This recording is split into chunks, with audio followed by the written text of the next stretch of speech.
Bonjour à vous, ODH Note, auditrices et auditeurs, ou simples curieux et curieuses qui découvrent pour la première fois une vidéo d'ODH TV. Bienvenue dans cette nouvelle édition de Matin OVNI dans le monde qui, comme son nom l'indique, va vous présenter les dernières actualités ufologiques qu'il y a eu dans le monde dernièrement.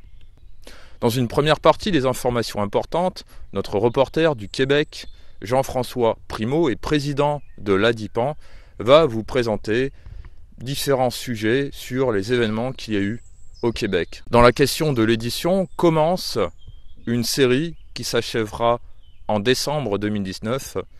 Comment voyez-vous l'ufologie des années 2020 ou des années 20, c'est-à-dire la prochaine décennie?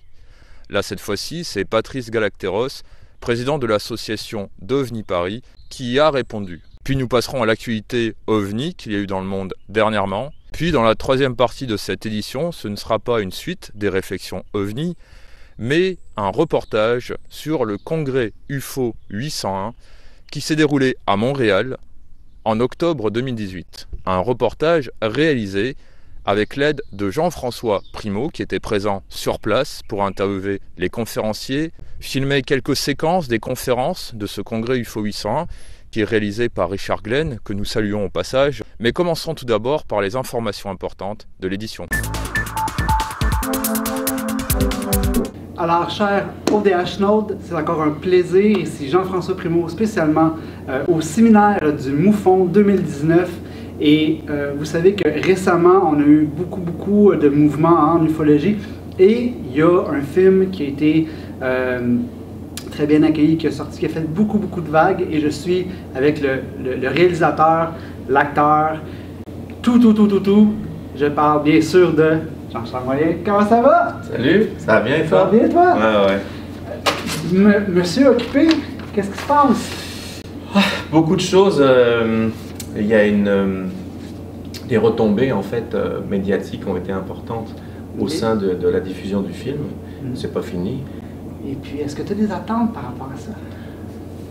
Des attentes, on en a tous. Parce que c'est quand même le projet de ma vie. Ça fait 7 ans que je suis dessus. Un peu plus que 7 ans. Je n'ai pas regardé les heures que j'ai mis et l'argent que j'ai mis parce que j'ai eu aucune subvention. Je me suis auto-subventionné tout seul. C'est difficile, mais c'est quand même un gros mandat. Je connais pas beaucoup de gens qui auraient fait un film seul en mettant leur maison en hypothèque pour subventionner mon film au complet. J'ai utilisé aucun fond vert. Je suis allé vraiment sur place. Je suis allé dans le triangle des Bermudes, et oui. Je suis allé en Arizona, à Phoenix, et puis je suis allé au Nouveau-Mexique aussi, dans les montagnes, dans les Rocheuses. Tu as voyagé quand même? Oui, pas mal dans les endroits stratégiques en fait. Et puis j'ai fait des belles rencontres, surtout dans les Bahamas, où j'ai rencontré des pêcheurs qui ont vu des ovnis immenses sortir de l'eau dégoulinante en pleine nuit pendant qu'ils allaient pêcher. Est-ce qu'il y a des gens qui sont venus te voir après ta première te disant merci, tu m'as aidé? Tu fais exprès de poser des questions comme ça? Parce que, oui, mais bien sûr. J'ai des gens qui sont venus me prendre dans leurs bras et qui m'ont dit merci d'avoir fait ce film. J'étais très ému parce que je ne m'attendais pas du tout à ça. Je savais que ça allait faire de quoi, mais à ce point-là, c'était vraiment incroyable parce que dans mon film, je ne parle pas des choses qui sont passées en 45 ou en 36. Okay. Oui, ça s'est passé. Mais maintenant, qu'est-ce qui se passe maintenant? En 2018, 2019. Et c'est ça qui est intéressant, c'est que je parle des choses actuelles. Donc les gens, ils disent « Ah, enfin quelque chose qui parle... » Parce qu'on parle souvent de Roswell, on parle souvent de l'Area 51, mais maintenant l'Area 51, il ne se passe plus rien, ils ont déménagé ailleurs. Alors, c'est pour ça que les gens, ils sont contents d'avoir quelque chose qui sort de l'ordinaire. C'est un concept unique quand même. Puis c'est de voir l'impact que ça a eu réellement sur les gens. Puis encore une fois, l'ufologie, justement, un sujet tabou et touché que il y a une émotion qui vit là-dedans. Puis toi, tu l'as vu le film personnellement? Oui, j'ai vu. En avant-première en plus. Oui, j'ai eu cette chance-là. La chance. Oui, et puis c'est un excellent film et j'espère que moi, ça m'a très captivé. J'espère que vous, ça va vous captiver autant. Et puis j'espère qu'il y a des messages où si ça peut vous aider. Ben, je pense que le message, c'est ce qu'on veut. Hein. C'est de s'identifier aussi un peu à ça. Alors je voulais pas non plus effrayer les gens, mais sans les effrayer, les mettre au courant quand même de la situation globale sur le sujet. Je ne détiens pas la vérité absolue. C'est pas parce que le film s'appelle Rive Sud, la vérité est ici, que je la détiens. J'en détiens une parcelle, comme beaucoup de gens dans le monde, et je ne fais qu'apporter de l'eau au moulin et à cette cause qui est que nous ne sommes pas seuls et que justement l'avantage c'est que des films comme ça peuvent éveiller les consciences et réveiller les gens qui sommeillent. Mais je ne détiens pas la vérité, c'est une partie comme Michael Salla. Je me suis appuyé beaucoup de ses livres pour avoir des détails précis. Encore une fois, je ne tords pas un bras à quelqu'un en disant c'est la vérité. Non, je dis selon mon expérience, mon expertise à moi, c'est ce que j'ai vécu et je le transmets à travers le film. C'est une sorte d'héritage en fait. Je voulais parler de ma vie en le mettant en image. Si on veut spoiler ton film... Alors, pour la France, étant donné que je ne peux pas être en France, je l'ai mis disponible sur Vimeo. Le lien sera en dessous, hein, oui, parce que il ne se trouve pas facilement, je ne sais pas pourquoi. En tout cas, et puis il y a mon site internet aussi sur lequel vous avez des informations, www.nemesis, donc .nemesis, Nemesis-studio.com. Là-dessus, vous serez au courant de tout ce qui se passe, et la page Facebook Rive Sud Origine, sur lequel vous allez tomber automatiquement dessus. Et là, je me ferai une joie de répondre à vos questions. C'est né d'une émotion, et voilà où est-ce que ça t'a mené. Donc, un gros merci pour le temps. Je sais que tu es très occupé, on va te libérer rapidement. Et soyez sûr qu'au niveau de ODH et CGMD 96.9, on va rester à l'affût. Et la seconde qu'on a des nouvelles de notre cher ami, on va vous en faire part. N'ayez crainte. Alors, c'est Jean-François pour ODH TV. Mais une des informations importantes de cette édition est notre intervention le 11 mai dernier à l'émission de radio de Carole Lozé sur la radio FM CJMD 96.9, donc à zone parallèle, où avec Rémi Fauchereau ici présent, mais également Gilles Durand, Jean-François Primeau, Jenny, Alain, Manon et Raymond Choquette, nous avons fait une émission donc qui est le podcast est déjà disponible, il sera affiché en dessous de cette vidéo. Alors Rémi, qu'as-tu pensé de cette émission ? Cette émission a été très bien faite. Bon, il y avait deux points de vue de l'ufologie un peu différents. Il y a eu la vision des membres du Sceau, puisqu'on est tous membres du Sceau, Gilles Durand, Gilles Thomas et moi-même. On nous a posé un certain nombre de questions auxquelles on a essayé de répondre. On n'a pas répondu pas à tout parce qu'on n'a pas été enquêteur de certains cas sur lesquels on nous a posé ces questions. On n'a fait que les rapporter puisqu'on n'avait fait que les lire. Non, même pas, parce qu'on a un peu, pas esquivé la question, mais il y a des cas, on ne peut pas parler d'un cas qu'on n'a pas enquêté. Donc, moi je m'appelle Gilles Durand, je suis secrétaire général de l'association Sceau Archives OVNI qui s'occupe de la sauvegarde des archives ufologiques francophones. Oui. On a parlé des mémoires de l'ufologie, d'ODH TV, toi de la EPA, mais bien sûr de ton nouveau livre. Aussi, on a parlé aussi de mon nouveau livre, oui. Et puis après, il y a eu donc notre ami québécois Raymond Choquette qui a présenté et dit ce qu'il pensait de l'ufologie de sa région, du Québec, hein, quoi. Et puis qui a donné quelques informations générales, plus générales sur l'ufologie canadienne et puis peut-être nord-américaine. Effectivement. Mais on a quand même transmis des messages concernant pourquoi les mémoires de l'ufologie, pourquoi je viens chez toi depuis 6 ans. Enfin, ça fait 8 fois que je viens chez toi. Pourquoi je vais à la rencontre des anciens ufologues ? C'est pour garder trace de ce qui se passe à l'heure actuelle pour les générations futures. Si bien sûr les plateformes vidéo existent toujours, mais il y aura toujours moyen, par d'autres moyens, de diffuser et de garder trace de ce qui se fait à l'heure actuelle. Oui, absolument, et c'est pas inutile, parce que ça montrera donc cette ufologie des années 2000, 2010 disons, hein, oui, 2010, 2010, 2019, 2020, etc., aux générations dans 50 ans peut-être, ou plus même, hein.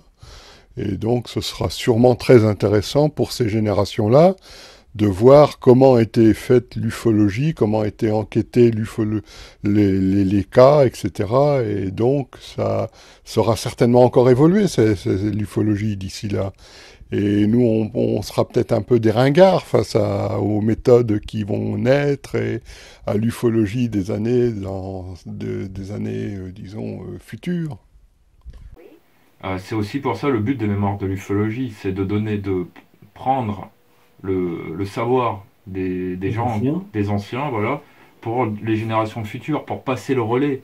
Parce que bon, l'ufologie, je pense que dans 10, 20, 30, 40, 50 ans, il y aura toujours de l'ufologie. Et si on peut donner un coup de pouce pour les générations futures, bah, c'est ça le but essentiel de toute personne.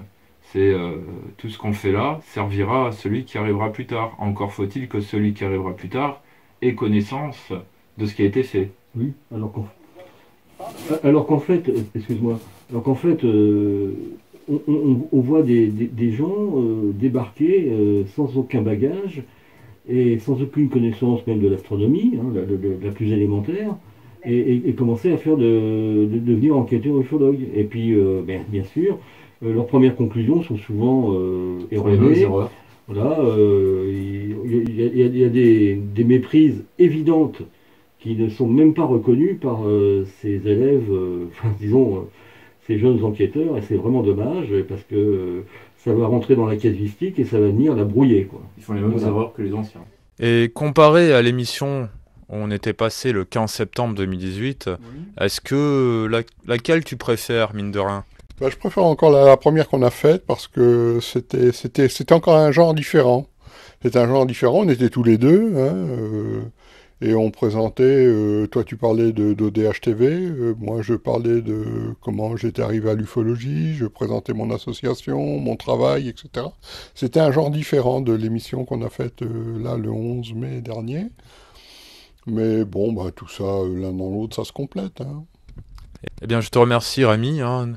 Là, entre-temps, a été diffusé pour les EDF Notes quelques extraits parce qu'on s'est filmé pendant notre intervention pour garder aussi trace de cette émission, mais avec un autre canal, c'est-à-dire le canal vidéo.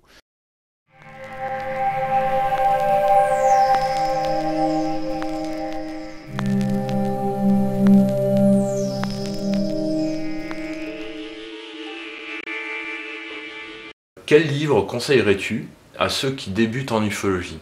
Je leur conseillerais surtout de lire un maximum de livres, mais de les trier un petit peu. Hein.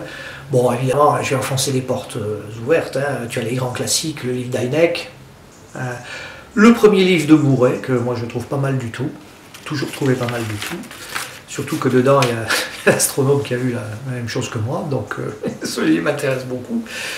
Après, tu as des livres qui sont beaucoup plus pointus, bien sûr, mais ça doit venir peut-être dans un second temps. Bon, des bons livres d'un niveau général sur le phénomène, hein.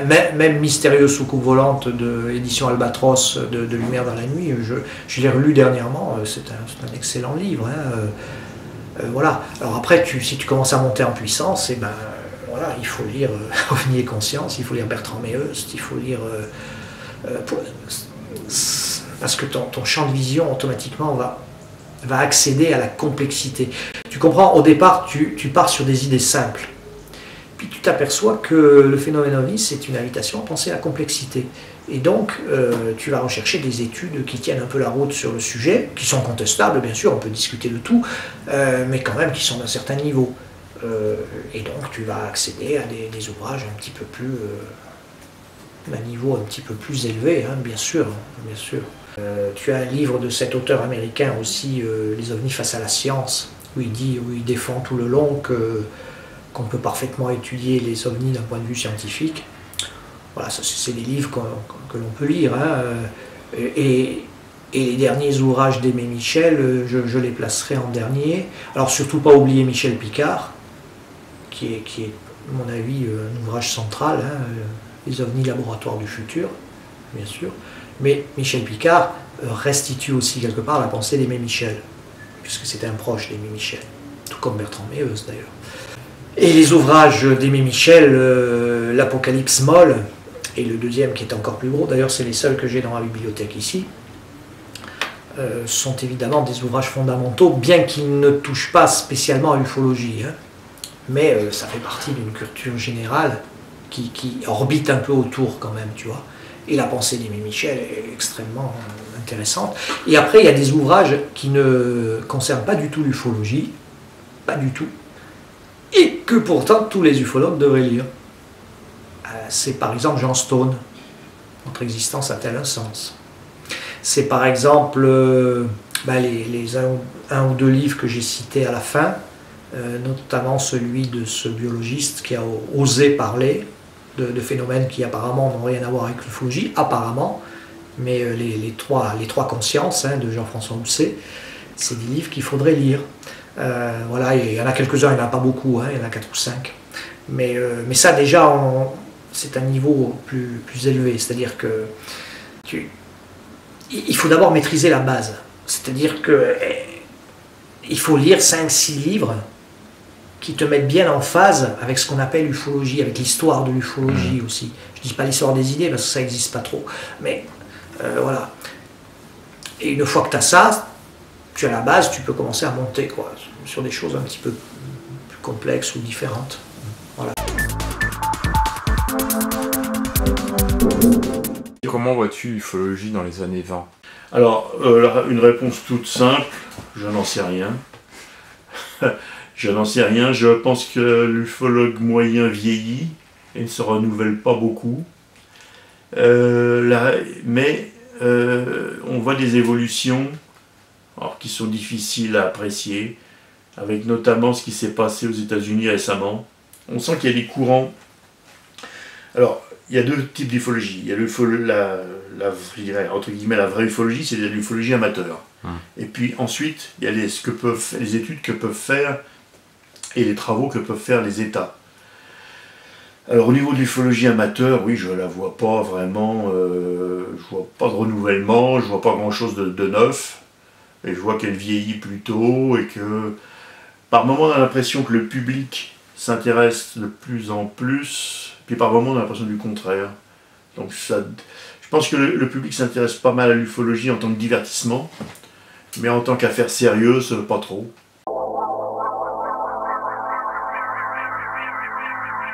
Passons dès à présent aux actualités ovni qu'il y a eu dans le monde dernièrement.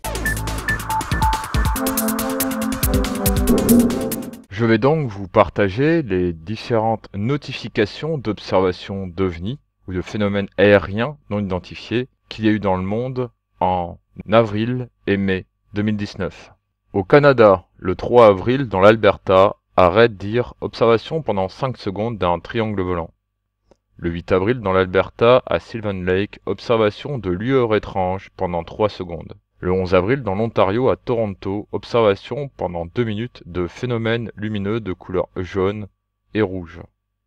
Le 17 avril, dans l'Ontario, à Ottawa-Carleton, observation d'un étrange engin dans le ciel. Le 20 avril, en Colombie-Britannique, à Keremeos, observation pendant 1 minute d'une serre lumineuse au-dessus des montagnes. Le 25 avril, dans le Manitoba, à Winnipeg, observation d'une lueur étrange dans le ciel.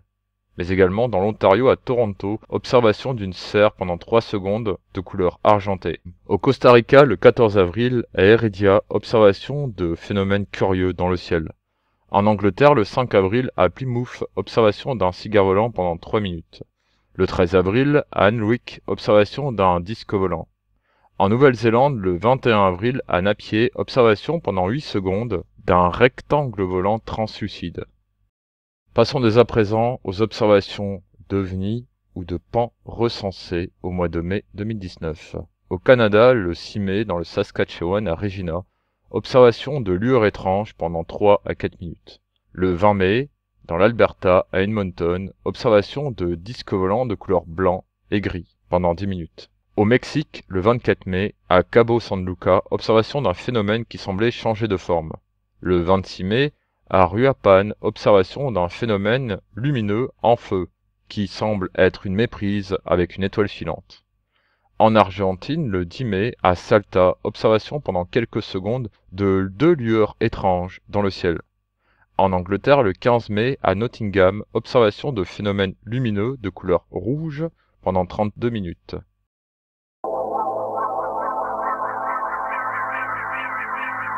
Passons dès à présent à la 3e partie de cette édition, le dossier.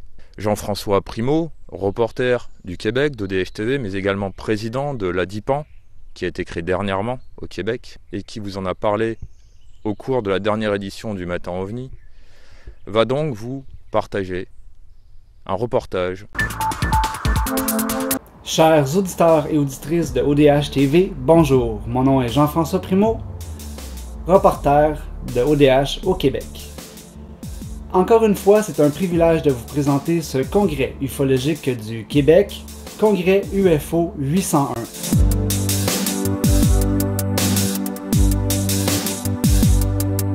Présentation, exposé, confidence, bref, on va en avoir pour tous les goûts et je vous jure que ce congrès va faire jaser pour les semaines à venir. Alors sans plus tarder, je vous invite à me suivre et découvrons ensemble ce congrès ufologique du Québec, Congrès UFO 801. Est-ce que tu aimes les conférenciers que tu vois jusqu'à présent? Parce qu'on a quand même une bonne dizaine de conférenciers aujourd'hui, je crois, à moins que je me trompe. On a Marc Saint-Germain, on a Alain Niala. Qu'est-ce que tu trouves, qu'est-ce que tu as apprécié jusqu'à date dans les présentations de ce congrès? Aujourd'hui, spécifiquement, je te dirais que c'est comme d'habitude, c'est pas la première fois que je viens. Okay. C'est toujours la même affaire que je trouve intéressante. J'aime bien ça, jaser avec Richard, j'aime bien ça, l'interaction avec le public. J'aime ça voir ce que les autres personnes peuvent amener sur la table, là, des éléments que je ne connais pas nécessairement par rapport à ce qui a rapport avec l'ufologie. Okay. C'est sûr qu'Étienne, j'ai manqué un peu Étienne sur sa conférence qu'il a faite avec Richard Glenn, parce que j'étais en live avec un autre conférencier, j'ai manqué ça un peu, mais je vais le reprendre éventuellement. Étienne, je l'ai bien aimé, la façon qu'il s'exprime, son expérience et tout ça. Il y en a d'autres que il y a des longueurs que j'appelle. Il y a des longueurs, on ne tombe pas sur le sujet qu'on veut entendre parler, qui est l'ufologie ou autre. Fait ça, il faut faire attention. C'est sûr que le côté avec Bernard de Montréal, très intéressant. Et puis, est-ce que tu sens que ça répond à tes attentes? Est-ce que le congrès d'aujourd'hui répond à tes questionnements sur le phénomène ovni? Bien évidemment, moi, comme j'avais expliqué tantôt dans le congrès et dans l'autre émission, dans les autres émissions que j'ai faites, je ne suis pas quelqu'un qui va essayer de confirmer ou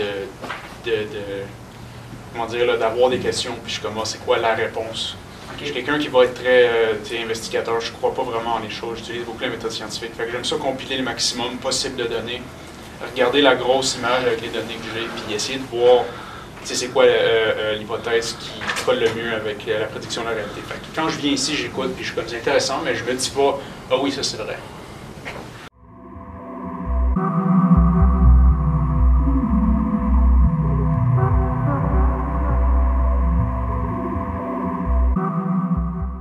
Cher ODH Note, encore une merveilleuse journée qui vient de se finir. Un congrès merveilleux avec énormément de rebondissements. On a appris des choses à ce congrès-là aujourd'hui.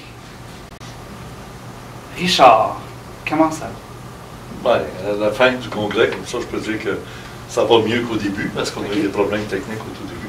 Mais ça s'est assez rapidement réglé, heureusement. Et ça nous a permis d'avoir un congrès comme je le souhaitais. Comme tu l'as dit en introduction, il y a eu beaucoup de rebondissements. Mais ça a permis à des gens de réaliser que l'ufologie n'est pas seulement les taux, les boulons. Et qu'au-delà de ça, même, les messages qu'on a fait passer à travers Philippe Guillemot, un physicien bien connu en France, pour revenir conscience, la physique de la conscience. Nous, on a au Québec une autorité dans le domaine métaphysique qui s'appelle Bernard de Montréal. Absolument. Grand Bernard de Montréal. Oui, pour nous, au Québec, en Europe, il est moins connu. Mais on le retrouve maintenant sur Internet. Toutes ces conférences sont très, très appréciées. J'ai cru comprendre que c'était important pour toi aujourd'hui de présenter une partie de Bernard de Montréal. Ça avait une signification particulière en ce congrès-ci. Le phénomène ovni dont Bernard a parlé souvent, c'était un phénomène dont on devait se méfier.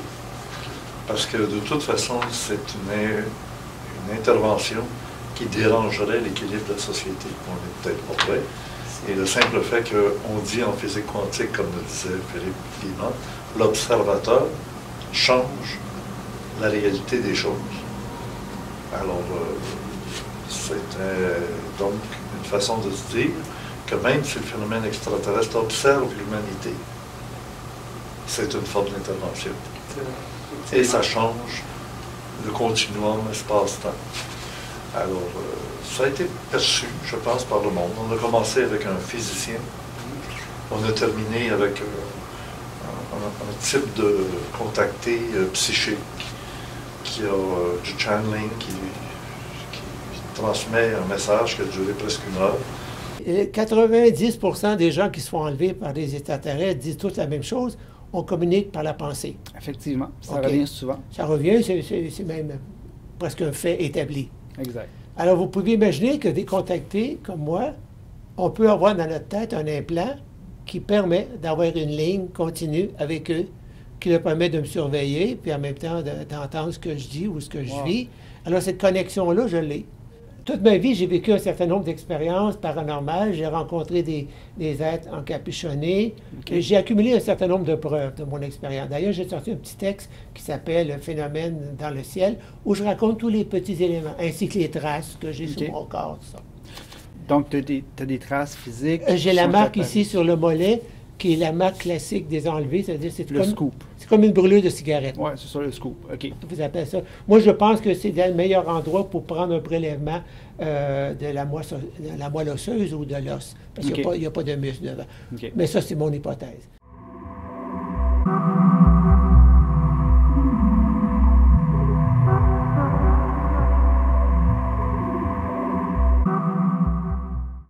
J'ai comme l'impression qu'on est arrivé justement à laisser un peu le bas central de côté, mais on embarque dans quelque chose de plus, puis il faut encore approfondir davantage. C'est correct qu'on on se réveille, on dit OK, il y a quelque chose de plus, mais qu'allons-nous faire avec cette connaissance-là que, mon Dieu, ça fait peur. Tu sais, comment qu'on va demain, après-demain, quand tu vas te lever, quand je vais me lever, comment qu'on va l'appliquer? Ben, ça fait peur, ça dépend comment on est justement.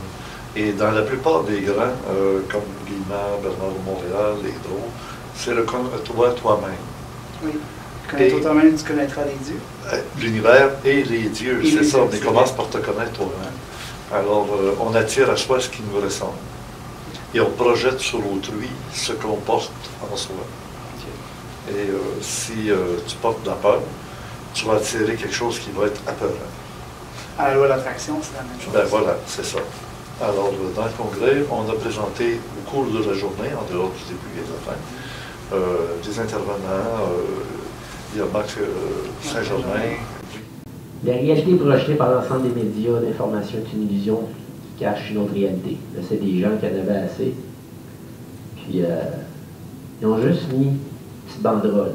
La CIA détient tous les médias d'importance. Tous les médias d'importance. La CIA détient tous les médias d'importance. La CIA contrôle tous les intérêts nationaux des États-Unis. Jean-François Primeau pour ODH TV. ODH Note, j'ai avec moi nul autre, le grand Marc Saint-Germain. Marc, comment ça va? Ça va bien, Jean-François. Puis je suis pas tellement grand, là. Je mesure 5 pieds 5. Directeur du Moufon Québec. Et là, directeur Moufon Canada. Directeur adjoint. Oh, excusez-moi, directeur adjoint. Qu'est-ce que tu peux nous dire là-dessus? En passant, félicitations, c'est super. Merci, merci. Donc, moi, j'ai joint le MUFON comme enquêteur en 2014 avec Jean-Charles Moyen. OK. Puis à ce moment-là, bon, je venais de quitter une autre association. Puis moi, je trouvais que c'était important dans un organisme d'avoir des enquêteurs qui aient une formation de base, okay, mais en même temps qui suivent un code d'éthique strict. Okay. Parce que l'ufologie, c'est un domaine qui est très, très sensible. Puis les gens qui œuvrent là-dedans ont une responsabilité qui va bien au-delà de leur propre personne ou de leur crédibilité. Puis quand on parle publiquement ou quand on s'adresse à des gens, c'est important que les gens sentent qu'il y a un professionnalisme en arrière de ça. Absolument. Donc, parce que pour moi, quelqu'un qui va chez les gens, qui a vu un ovni ou qui a eu une expérience en lien avec ça, cette personne-là doit savoir ce qu'elle fait, mais en même temps, doit être capable de répondre à des questions, puis doit être capable de suivre une éthique professionnelle. Parce que la personne que vous rencontrez, après ça, l'image qu'elle a d'un enquêteur ufologue, pour elle, elle va généraliser. Elle va dire, c'est ça un enquêteur ufologue. Donc, s'il y a quelqu'un qui arrive chez vous, qui n'est pas préparé, puis bon, c'est fait à peu près n'importe quoi, il n'est pas organisé, mais la personne, c'est ça qu'elle va se dire. C'est ça un enquêteur ufologue, c'est une gang d'amateurs qui connaissent rien, puis j'ai regretté, parce que ces gens-là, là, ils font confiance. Là, ils vont vous parler de choses qui ne parlent pas à personne. Okay? Parce que c'est un gros tabou. C'est tabou, c'est ça, on parle d'un sujet tellement sensible. C'est un gros tabou, effectivement. Puis moi, j'ai fait une recherche. D'ailleurs, c'est ce fameux tabou-là qui m'a amené à m'intéresser de plus près à l'ufologie, puis à véritablement m'investir là-dedans. C'est en 2008, j'ai publié mon premier livre, L'ère du chaos, Histoire secrète de l'humanité. Puis, quand j'ai fait les recherches pour écrire ce livre-là, c'est une recherche là, qui s'est... Je dis 10 ans, là, ça c'est un 10 ans qui était plus intensif, mais ça remonte à, je veux dire, depuis que j'ai l'âge de 6-7 ans, que je sens qu'il y a quelque chose qui ne fonctionne pas dans ce qu'on nous dit, tant au niveau historique, au niveau anthropologique, qu'archéologique. Je trouvais des inconsistances. Là. On a quand même une ufologie très solide quand même. Oui, le protocole des enquêteurs qui était en anglais, il l'a traduit en français.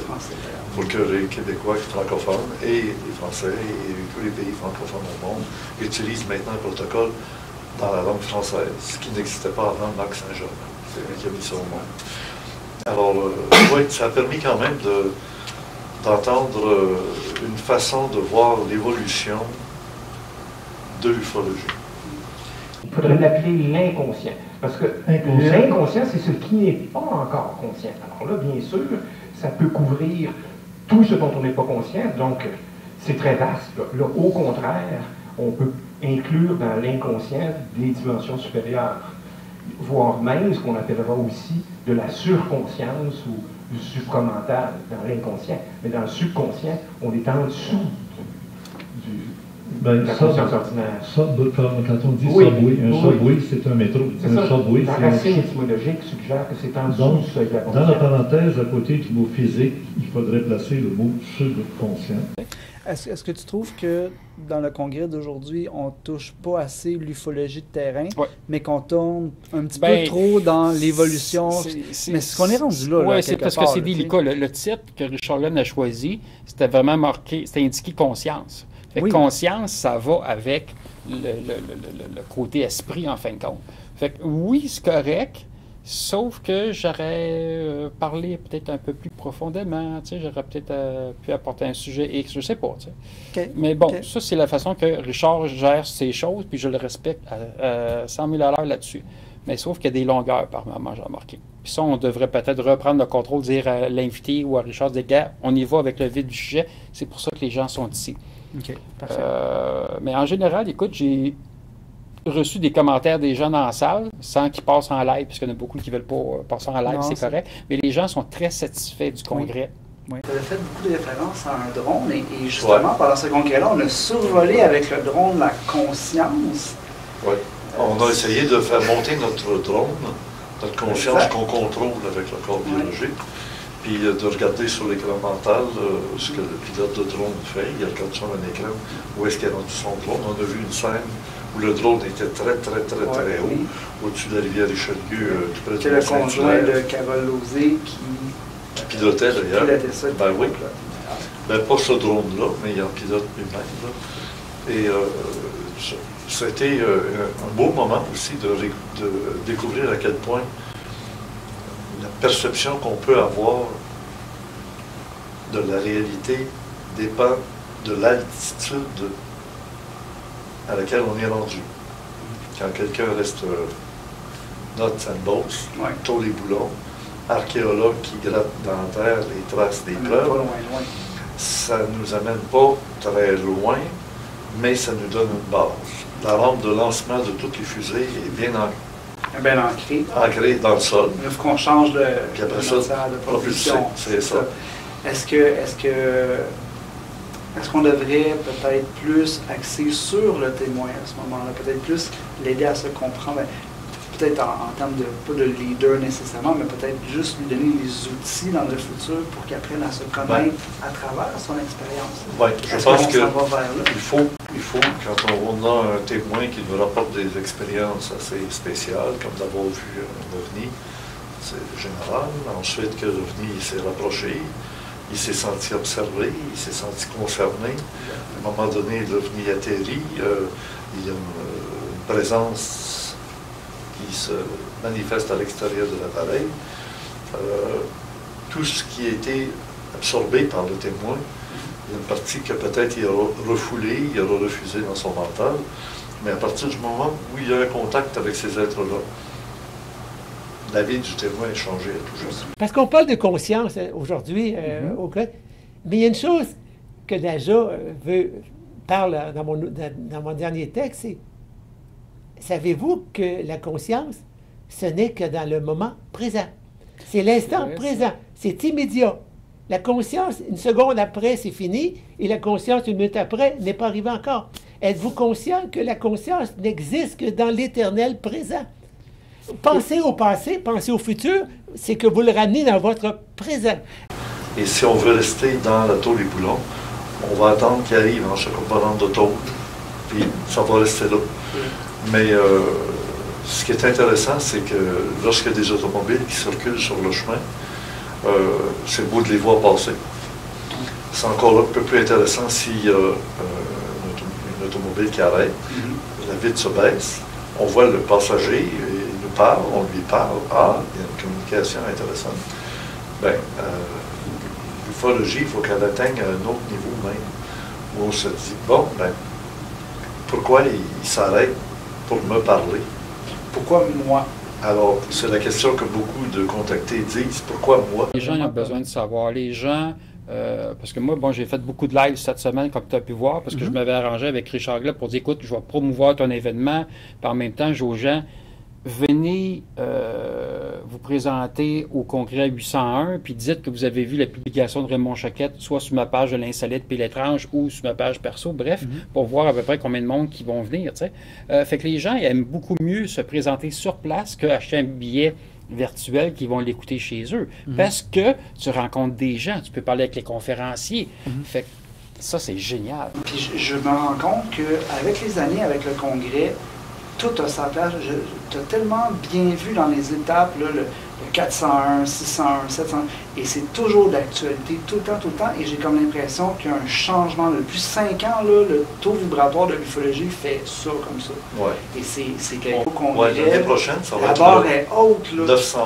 Ouais. Tu sais, j'ai fait 401 en 2004, 501 en 2005, etc. On a upgrade. Oui, c'est ça. J'avais une mascotte à chacun de mes congrès. Oui, ça avait commencé avec les petites poupées russes. Les matrioshkas, les poupées russes là, qui s'emboîtent les unes dans les autres. Ensuite de ça, on a eu des bonhommes Lego. Oui, Lego. Tu sais, Lego. Lego. Ben oui, Lego. C'est volontaire. Des monsieur et madame patate. Oui, c'est vrai. On enlève des morceaux, on les place autrement sur notre patate. Alors, pour amener à un état d'esprit, puis là, c'était le drone cette année. Et le drone qu'on pilote. Puis il y a eu une profusion de drones depuis un an et demi. Ça nous fait envisager le futur d'une drôle de façon quand même. Est-ce que tu changerais quelque chose? Qu'est-ce que tu pourrais emmener de plus si on aurait affaire à un autre congrès? Qu'est-ce que pour toi, qu'est-ce qui nourrirait ton intellect? Qu'est-ce qui te ferait dire « Wow, ça c'est un congrès que j'aime et c'est pour ça que je veux aller m'instruire dans un événement comme ça. » J'aimerais vraiment faire ça à m'amener. C'est une affaire que, en tout cas, moi, j'ai pas vue à date. C'est un espèce de débat ouvert avec les idéologies opposées, je te dirais.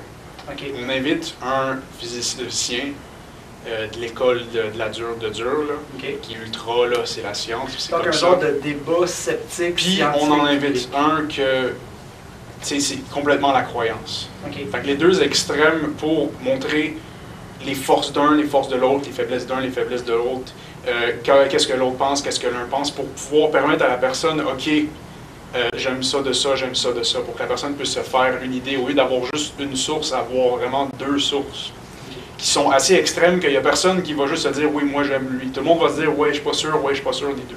Wow, Ça, j'aimerais faire ça. Écoute, c'est une très, très, très bonne chose. Écoute, je suis vraiment surpris. Moi-même, je n'y ai même pas pensé. Wow, je pense que tu pourrais travailler dans consultation de congrès. Ça serait une bonne chose. Mais écoute, mon cher, merci beaucoup pour le temps que tu m'as accordé. Donc, rapidement, est-ce que tu as une idée un petit peu vers la tangente du congrès 901? Est-ce que tu sais un petit peu où est-ce que tu veux aller avec ça? Non, c'est pas moi qui décide ça. Là. Ça va dépendre justement de l'année qui s'en vient, voir comment on va évoluer, comment la société va évoluer, puis qu'est-ce qui va se produire au bout. J'ai l'impression qu'on va parler peut-être d'une fin de l'ufologie, car on aura compris des choses qui va faire qu'on va être plus conscient d'être conscient de soi-même avant d'essayer d'être conscient d'autres. Parce qu'on va rejoindre ceux qui nous ressemblent.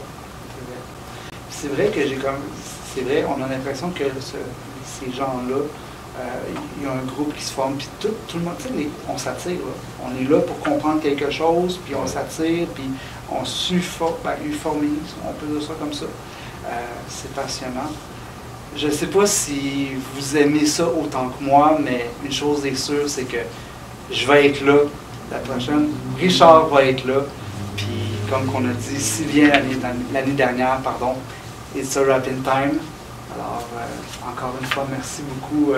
Merci, Jean-François, c'était un plaisir. Puis, salutations à nos cousins de France. Ben oui, Gilles Thomas. Gilles Thomas et tout son monde qui le suit sur ODH TV, qu'on connaît bien même ici au Québec. Voilà, c'est la fin de cette édition de Matin OVNI dans le monde. Je tiens à remercier tous les membres de l'équipe d'ODH TV pour l'aide apportée à cette édition, mais également les amis d'ODH TV, c'est-à-dire les partenaires proches, et bien sûr vous autres, ODH Note, auditrices et auditeurs, pour le soutien que vous nous apportez d'année en année. Je vous donne rendez-vous prochainement pour une autre édition de Matin OVNI dans le monde. Soyez très vigilants. N'oubliez pas votre appareil photo numérique muni d'une bonnette à réseau de diffraction, la station météo, et à très bientôt sur les chemins, routes ufologiques en France, en Europe et dans le monde sur ODH TV. Au revoir.